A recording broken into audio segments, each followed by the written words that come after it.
हमारा जुले सभी को नमस्कार। और सबसे पहले तो मैं आज के जितने भी मीडिया सदस्य यहाँ पे आए हुए पधारे हुए हैं सभी को मैं स्वागत एवं आप सभी लोगों को धन्यवाद करना चाहूँगा।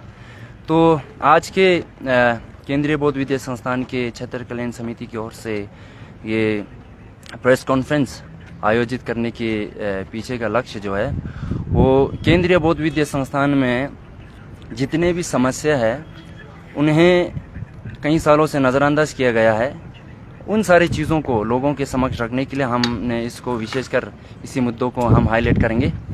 तो सबसे पहले मैं पूरे इस मुद्दों मेन मुद्दों को रखने से पहले मैं थोड़ा इतिहास पे जाना चाहूँगा, क्योंकि मुझे लगता है कि केंद्र बौद्ध विद्या संस्थान क्या है, क्यों है, किस लिए है, कहाँ है, ज़्यादातर लोगों को जानते नहीं होंगे। मुझे ऐसा लग रहा है जिस तरह से हमें इस संस्थान को नज़रअंदाज किया जा रहा है। तो केंद्रीय बौद्ध विद्या संस्थान को स्थापित किया था 1959 में कुशोक ग्याल्ट्रास बकुला जी और हमारे देश के प्रथम प्रधानमंत्री पंडित जवाहरलाल नेहरू जी ने।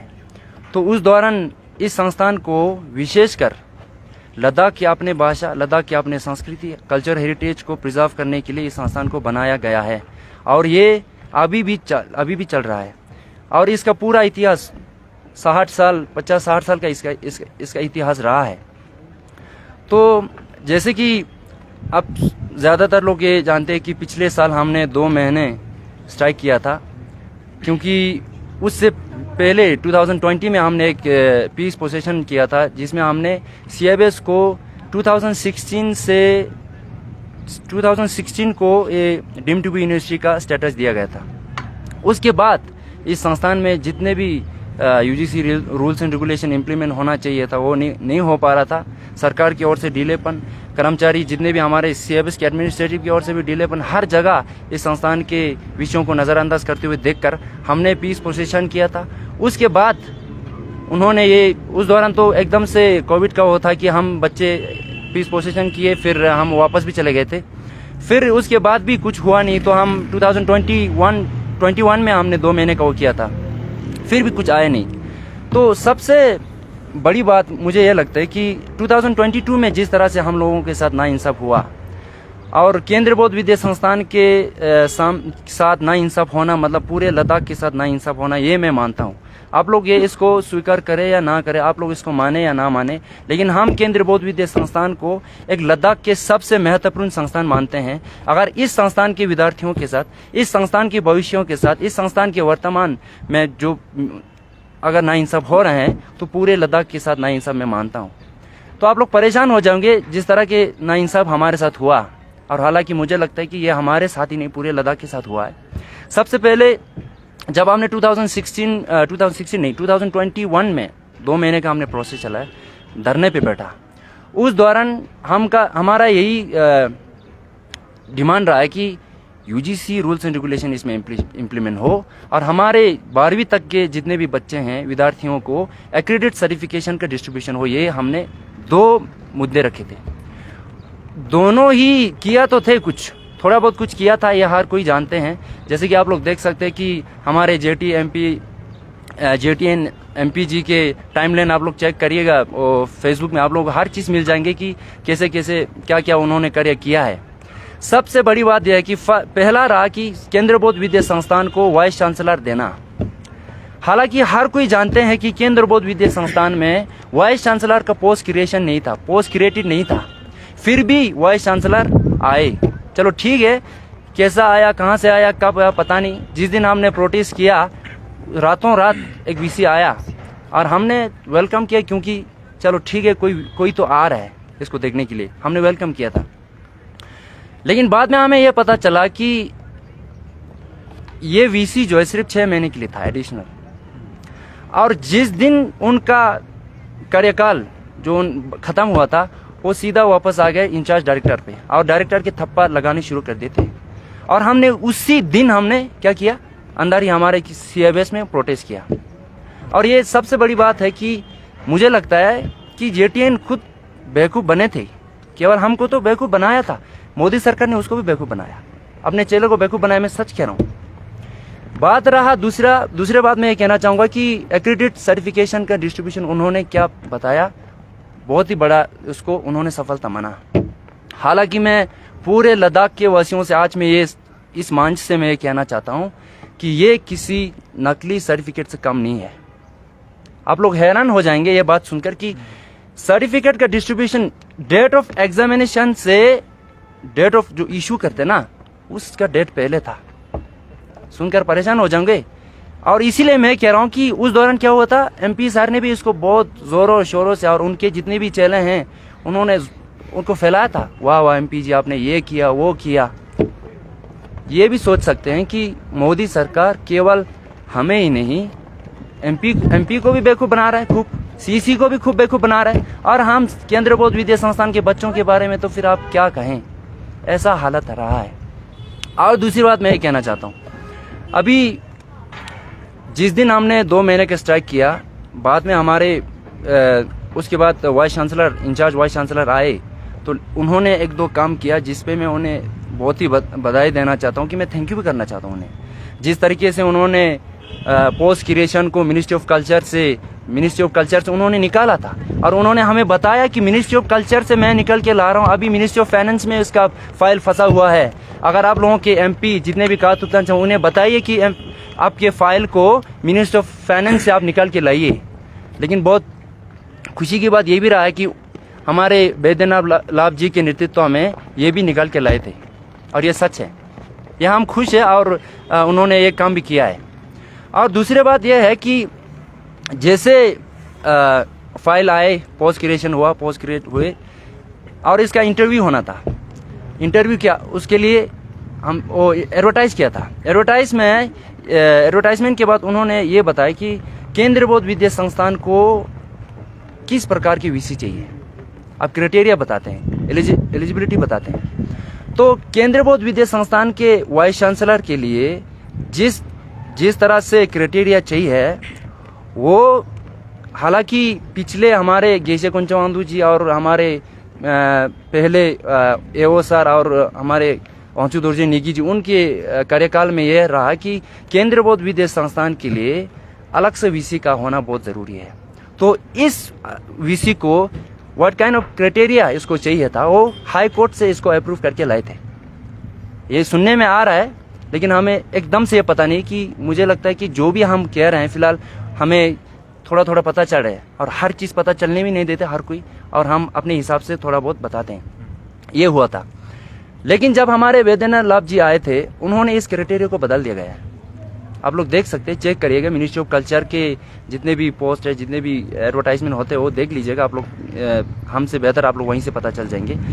उस क्राइटेरिया को बदल दिया गया था। तो आप सोच सकते हैं कि हमारे जितने भी यहाँ पे लीडरशिप है उनका सोच इस केंद्रीय बौद्ध विद्या संस्थान के प्रति कितने गंदे सोच है। इस संस्थान को बदलने का वो चल रहा है, अभी करियर चल रहे। देखिए ना, हम वीसी को क्या कहते हैं, वीसी को विजनरी हम कहते हैं। तो अगर उसका क्राइटेरिया हम बदल के किसी और को बिठा देंगे तो आने वाले कल में ऐसा वीसी रहकर भी हम क्या करेंगे, ये सोचने की बात है। बहुत आप लोग सोचिएगा ये। और ये थोड़ा सा बात हुआ, फिर बाद में हमारे और रिसेंटली हमारे प्रेसिडेंट न्यू हमारे रिशफल हुए एसडब्ल्यूसी का, फिर हमारे प्रेसिडेंट अचो उस्मानला जी सीसी के सामने गए तो सीसी से उन्होंने बताया कि हम यहाँ पे आपसे मिलने आए हैं क्योंकि हम केंद्रीय बौद्ध विद्या संस्थान के मुद्दों को लेकर बात करना चाह रहा था। उन्होंने ये बताया कि कौन सा सीएबीएस की कौन सा मुद्दा, कौन सा प्रॉब्लम, ऐसे जवाब मिला सीसी की ओर से। हालांकि ये कांड, मैं तो स्कूल में बैठा था, ये बात सुनकर ना मेरा खून खौल रहा था, इतना बेवकूफ़ कैसे हो सकते हैं। और आप लोग सोचिएगा कि आज मैं नाम ले रहा हूँ, मोदी सरकार कितने बेवकूफ़ बना रहे भाई, हालांकि हर किसी को बेवकूफ़ बना रहे। आप लोग में ये भी मत सोचेगा कि सीसी को तो मोदी सरकार के हर कोई स्कीम के बारे में पता होगा, हर चीज़ पता होगा, ऐसा नहीं है। सीएबीएस को इतना बेवकूफ़ बनाया कि सीसी को पता नहीं कितना बेवकूफ़ बनाया। कैसे बनाया? सीसी ने बताया कि सीएबीएस का कौन सा इशू बता रहे थे, हालांकि CABS we are facing same issues, same problem that we have been facing from 2016 से हम लेकर। And it is very sad to know that the issues of CIBS are still up in the air. No decision have been made in the favor of this institute so far. मैं ये कहना चाहता हूँ कि our so-called exuberant leader like JTN and CC, whoever, they are incapable and they are unable to face the pressure by the higher authorities. मैं हिंदी में भी कहूँगा, ये उच्च स्तर के जितने भी तनाव है ना वो झेल नहीं पा रहे, ऊपर जाके हाँ से हाँ मिला के वापस आ रहे, हाँ से हाँ मिला के वापस। ऐसा राजनेता हमें कतई नहीं चाहिए, सच कह रहा हूँ, बिल्कुल नहीं चाहिए। आज मैं थोड़ा राजनीति से बात कर रहा हूँ क्योंकि मैं मजबूर हूँ। मैं केंद्र बौद्ध विद्या संस्थान के स्टूडेंट इशू को लेकर पिछले 3 साल से मैं काम कर रहा हूँ, 3 साल से मैं सोच रहा हूँ। हालांकि मैं हर समय उसको ध्यान नहीं दे सकते, लेकिन जिस दिन 2020 से मैं उसके बारे में सोचता रहा हूँ, लेकिन बाद में यही पता चला कि हमारे जितने भी ये जोशीला ये लीडरशिप है ना, वो आगे जाके हाँ से हाँ मिला के आते, ये स्पष्ट है, ये जान लीजिएगा। पूरे लद्दाख वासी में कह रहा हूँ, आज कोई बड़ी बात नहीं। जिस तरह से हम पूरे जेटीएन को वाह वाह करके वो करते हैं, चलो ठीक है, उन्हें कुछ काम किया, जहाँ जहाँ उनकी तारीफ करना तो हम खूब करते हैं, उस पर कोई कसर नहीं छोड़ते। लेकिन CIBS के मामले को लेकर उनका कुछ भी नहीं चला। मैं कह रहा हूँ पिछले साल वाइस चांसलर, इससे पहले का वाइस चांसलर का बता रहा हूँ, SCC अप्रूवल तक, मतलब एडवांस स्टेज तक पहुंचे थे, कैंसिल हो गया वो। अभी जो वाइस चांसलर आ रहे हैं वो पूरा आगे से प्रोसेस होकर अभी अंत तक आने वाला है। अभी पता नहीं ये कब कैंसिल होगा, ये सच कह रहा हूँ, ये आप लोग समझिएगा, बहुत ज़रूरी है। और साथ ही साथ मुझे ये लगता है कि केवल उन पर ही दोष ठहराना अच्छा नहीं है। केंद्र बौद्ध विद्या संस्थान के एडमिनिस्ट्रेशन का भी बहुत बड़ा इसमें, इस संस्थान को पूरे बिगाड़ने में बहुत बड़ा योगदान रहा है। साथ ही साथ MP सर, CC, मैं ये परेशान हो रहा हूँ कि हमारे जितने भी काउंसलर्स हैं, वो लोग चुप क्यों हैं? जब हम ऐसे राजनीति की बात करते हैं ना, उन्हें लगता है कि ये गंदा राजनीति करते हैं, हमारे ऊपर सवाल उठाता है, तू राजनीति क्यों करता है? आज मैं today I am going to clear this 3 misconception that our politician have. ये ट्रांसपोजरेटली उन्हें लगता है कि राजनीति करना बुरी बात है। मैं आपको कहूंगा, अगर राजनीति करना इतना ही बुरी बात है तो आप अपने आप को राजनीति में इतना बुरा साबित करने में क्यों रुचि रखते हैं? स्पष्ट है ये। और दूसरी बात है कि उन्हें लगता है कि राजनीति करना बहुत आसान है। अगर इतना ही आसान है तो केंद्र बौद्ध विद्या संस्थान को अभी तक खाली क्यों रखा? आप लोग राजनीति में तो किसी को भी उठा के राजनीति में बिठा देते हैं। मैं कह रहा हूं भाई, किसी को भी उठा के राजनीति में बिठाना, ये सरासर लद्दाख की पूरे राजनीति का अपमान है। इसीलिए तो केंद्र बौद्ध विद्या संस्थान जैसे महान विश्वविद्यालय, महान संस्थानों का हम राउंड टेबल मीटिंग बुला नहीं सकते, राउंड टेबल मीटिंग नहीं बुला सकते। हर कोई बैठ के इस मुद्दे को वो करने में कोई रुचि नहीं रखते, पता ही नहीं उन्हें बेचारे, कुछ पता नहीं।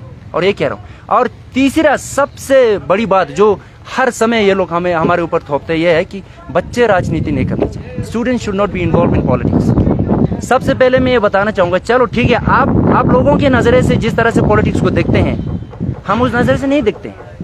I haven't any idea what does politics what means, मुझे पता नहीं इसका। लेकिन जब हम कहते हैं ना राजनीति, Hindi the word itself give us so many positive waves. सच कह रहा हूँ, ये बहुत जरूरी है हमें समझना। अगर बच्चे राजनीति नहीं सीखेंगे, बच्चे राजनीति में इन्वॉल्व नहीं होंगे, तो आने वाले कल में कौन चलाएगा? वो हिंदी में एक शब्द होते जो स्वयंभू होते हैं, ऐसे निकल के थोड़ी ना आते। मैं ये इसी सिचुएशन को मैं फेस करके आ रहा हूँ। उन्होंने बताया तू राजनीति करता है, ये करते वो करते, मत करो। किसी ने वहाँ धमकी, यहाँ धमकी, परेशान हो चुका हूँ मैं। इसीलिए आज मैं ये बात कह रहा हूँ। इस साल मेरा CIBS में लास्ट ईयर है, मैं निकल के जाऊँगा। आफ्टर दैट मुझे मौका मिले या ना मिले पता नहीं, लेकिन आज मैं खूब कहूँगा। यह बात रहा सॉरी। अब इसके बाद रहा है कि अच्छा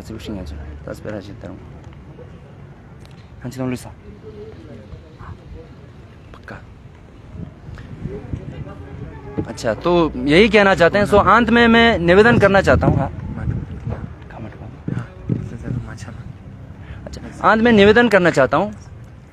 अच्छा, तो आप बता रहे थे कि बड़े सारी चीज़ों में सरकार का फेलियर नज़र आता है एकदम से। यूटी बनने से पहले ये जो मसला CIBS का उठा था, और यूटी बनने के बाद भी अभी जहाँ सरकार दावे कर रही है कि यूटी बनने के बाद लद्दाख में बहुत सारी चीज़ों में मतलब डेवलपमेंट हो रहा है, तो क्या तो सरकार, खासकर आपने हमारे MP का नाम लिया, CC का नाम लिया, लूँगा, यूटी बनने के बाद हमारा जो आपका जो स्कूल है या CIBS जो है डिपार्टमेंट जो है, उसके लिए एक भी कदम नहीं उठाया गया अभी तक आपकी तरफ से? जो भी कदम उठाया असफल था, एकदम से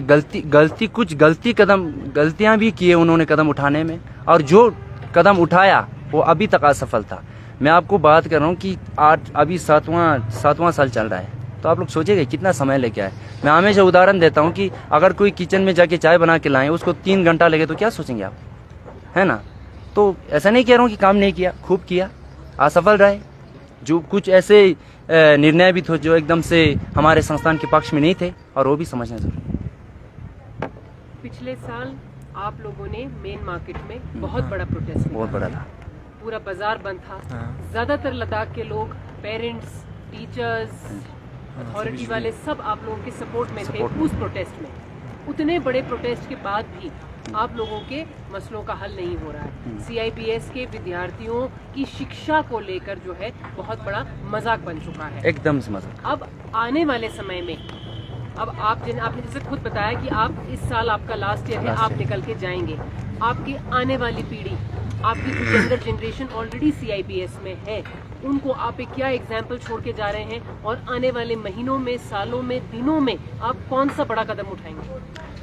देखिए ना, मैं जब तक मैं केंद्र बौद्ध विद्या संस्थान में हूँ, मेरा हक बनता है कि केंद्र बौद्ध विद्या संस्थान में जिस प्रकार की समस्या आ रहा है वो एज अ स्टूडेंट फेस कर रहे हैं, और ये मेरा हक बनता है कि मैं लोगों के समक्ष रखें। आने वाले पीढ़ी, आने वाले कल के लिए मैं यही बताना चाहता हूँ कि जब हम स्टूडेंट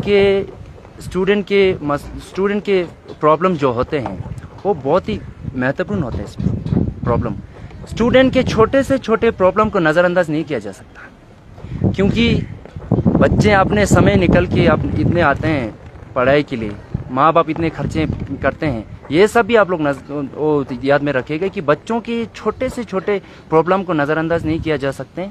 ये अपने लेवल पे जितना हो सके इसको सुलझाने की प्रयास करना बहुत ज़रूरी है। एक बहुत बड़ी बात मैं आपसे पूछना चाहूंगी, डीम टू बी यूनिवर्सिटी के साथ अफिलिएशन था CIPS का, डीम टू बी यूनिवर्सिटी दर्जा एफिलिएशन वाला कौन सा? डीम टू बी यूनिवर्सिटी से एक्रीडिएशन था आप लोगों का? नक्का, हाँ, नक्का क्रेडिट, स्टेटस का जो मिला था, स्टेटस मिला था आप हाँ। लोगों को। तो डीम टू बी यूनिवर्सिटी एक एक्रीडिएशन है जो डिपार्टमेंट ऑफ हायर हाँ। एजुकेशन देती है for higher education institutions. Ministry of education तक क्या आप अपनी बात पहुंचाएंगे? आप आज यहाँ इस प्रेस कॉन्फ्रेंस में आप प्रेसिडेंट हैं, आप वाइस प्रेसिडेंट हैं, क्या आप अपनी डेलीगेशन एक MOE तक पहुंचाने का प्रयास रखेंगे? देखिए ना, हमने प्रयास तो पिछले साल बहुत किया, लेकिन बात यह है कि अभी हमारे ये संस्थान जो है वो मिनिस्ट्री ऑफ कल्चर के अंडर आते हैं, under the ministry of culture. तो मिनिस्ट्री ऑफ कल्चर और मिनिस्ट्री ऑफ हायर एजुकेशन जो है वो एक थोड़ा अलग है।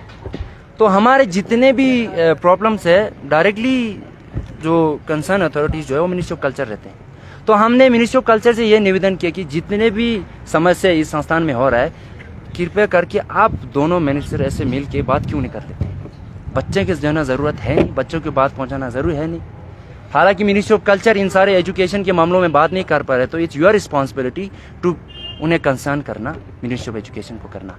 तो हमारे हिसाब से सबसे बड़ी बात और सबसे करे हमने ये किया था कि हमारे लेटर जो है PMO तक जा चुका है, और PMO ने खुद लिखा कि मिनिस्ट्री ऑफ कल्चर को कि CIPS में ऐसे ऐसे इश्यूज है और इसको आपका क्या स्टेटस है बता के वो किया था। वो पिछले 2020 की बात है, 2020 की बात है, 2020। इसलिए मैं कह रहा हूँ, उन्होंने उस दौरान प्रहलाद सिंह पटेल जी थे मिनिस्ट्री ऑफ कल्चर में, तो उन्होंने ये लिख के दिया कि CIPS के वाइस चांसलर का जो स्टेटस जो है वो एडवांस स्टेज पे अभी मतलब आ रहे हैं, आने के लिए तैयार है, निकल रहे हैं, सिर्फ SCC अप्रूवल की आवश्यकता है और आ ही जाएंगे। और ऐसे करते करते वहीं से कैंसिल हो गया। तो इतने बड़े कदम जो ऑलरेडी आप लोग उठा चुके हैं और आप लोगों की भविष्य की दिशा में उठ चुके हैं, आपने बुलाया, आपकी चिट्ठी PMO ऑफिस तक भी पहुंच चुकी हाँ है। जी, जा चुकी। तो आज आप लोगों का प्रेस कॉन्फ्रेंस करने का मेन मकसद क्या है? हम ये ध्यान एकत्रित करना चाहते हैं कि जिस तरह से भारत सरकार ने, पूरे भारत सरकार ने इस संस्थान को नेगलेक्ट किया गया है। अभी मैं डिकेट का यूज़ कर रहा हूँ, अभी सातवां साल ही जाने वाला है, अभी 8वां 10वां बिताने में साल नहीं लगेंगे। पूरे एक डिकेट उन्होंने इसको नज़रअंदाज किया गया है, पता नहीं क्यों, इंटेंशनली या unintentionally we don't know, but उन्होंने एकदम से इसको नज़रअंदाज किया। अभी जिस तरह से हमारे बच्चों का स्टैंडर्ड इतना गिर चुका है कि आप लोग अंदाज़ा नहीं लगा सकते। स्टूडेंट का जो स्टैंडर्ड है वो काफ़ी हद तक गिर रहा है और कोई देखने वाला नहीं, पूछने वाला नहीं। एकेडमिक का स्टैंडर्ड बहुत गिरा है। एडमिनिस्ट्रेशन का भी देख लीजिए, उसका कोई स्ट्रेंथ रहा ही नहीं। They are not able to take any decision खुरा होने अंगता अपने आप में उसका स्ट्रेंथ नहीं रहा है अभी, तो एकदम से गिरा दिया है संस्थान को। मैं यही ध्यान एकत्रित करना चाहता हूँ, इस संस्थान को एक नज़रअंदाज किया जा रहा है और हमें डर लग रहा है कि अगर चुप बैठे तो कहीं ना कहीं पूरे भारतवर्ष, पूरे लद्दाखवासी इस मुद्दों को लेकर गूंगा ना पड़ जाए, इसीलिए हम यहाँ पे आवाज़ उठा रहे हैं। तो आने वाले समय में आप क्या फिर से यूटी एडमिनिस्ट्रेशन से या हमारे जो पावर में जो सरकार है उनसे बात करेंगे इस मामले को लेकर, उनसे कोई मीटिंग होने वाली होगी? अवश्य करेंगे, हम करते आ रहे हैं, करेंगे ही। आने वाले कल में मैं ये भी कहना चाहूँगा, हमने प्रोटेस्ट भी किया, हमने धरना भी लगाया। मैं कहूँगा अगर 2-3 महीने में अगर देर कर दी ना, मैं सच कह रहा हूँ, मैं पुतला जलाने में समय लगने वाला नहीं। सच कह रहा हूँ, मैं इतना तक कर सकते हैं हम, करूँगा इतना। अपने हक मांग रहा है और जिस तरह से जितने भी उपाय हो हमने करके देख लिया, और इन फ्यूचर अगर कंप्लीट नहीं होना मैन बाजार में जाके पुतला जलाऊंगा भाई, सच कह रहा हूँ, इतना हम कर सकते हैं। क्या उन लद्दाख वासियों को कहना चाहेंगे जो आपको देख रहे, क्योंकि काफ़ी समय से आप एक मार्केट में आपने प्रोटेस्ट किया, एयरपोर्ट पे आप गए, आज यहाँ पर इससे पहले भी बड़े सारे प्रेस कॉन्फ्रेंस, तो लद्दाख के जो हमारे जो व्यूवर्स है, जो पेरेंट्स है, जो बड़े बुजुर्ग हैं, उनके लिए क्या मैसेज रहेगा? सबसे पहले तो मैं अभी मैं लद्दाख से हिंदी में मैं ये कहना चाहता हूँ कि केवल इस संस्थान का ही, किसी स्टूडेंट का ही प्रॉब्लम नहीं है। जितने भी पूरे लद्दाख में समस्या हो रहे, छोटे से छोटे समस्या को लेकर आप यहाँ आइएगा, क्योंकि मुझे लगता है कि अभी लद्दाख जो है हर एक क्षेत्र में, चाहे हम राजनीति के क्षेत्र में हो, चाहे हम शिक्षा के क्षेत्र में हो, चाहे हम स्वास्थ्य के क्षेत्र में हो, चाहे हम इंफ्रास्ट्रक्चर के क्षेत्र में हो, परिवारन के क्षेत्र में हो, हर क्षेत्र में हम पहली दूसरा कदम बढ़ा रहे हैं। और अगर यहाँ से थोड़ा सा चूक हुआ ना, फिर हर पूरे साल के लिए चूक हो जाएंगे। इसीलिए जैसा भी प्रॉब्लम है आप यहाँ आइए, लोगों के समक्ष रखिए। और सबसे ज़रूरी बात यह है, हम ज़्यादातर लोग क्या करते हैं, हम लोग वीडियोस वगैरह देखते रहते हैं, तो कृपया करके ऐसे वीडियोस को, ऐसे न्यूज़ को देखना बहुत ज़रूरी है, क्योंकि ये पूरे लद्दाख के भविष्य के बारे में है। आप लोग इसको टाइम निकल के हर एक न्यूज़ को देखना बहुत ज़रूरी है, यही कहना चाहता हूँ।